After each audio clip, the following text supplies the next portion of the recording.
Hello everyone! In this video, I'll show you how you can replace or change the images in a Canva template.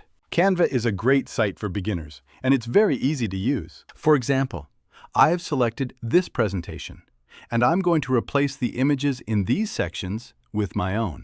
To do this, go to Uploads on the left side. Click on Upload from Computer, find your files, and upload them. Once uploaded, your images will appear here. For example, these are the images I just uploaded. Simply drag them, and that's it. This is a really simple way to replace or change the images.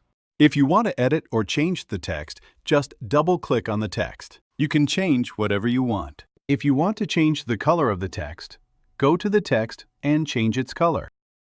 And if you want to undo, there's an option for that. And also for redo. If you want to change another image, just click on it and replace it.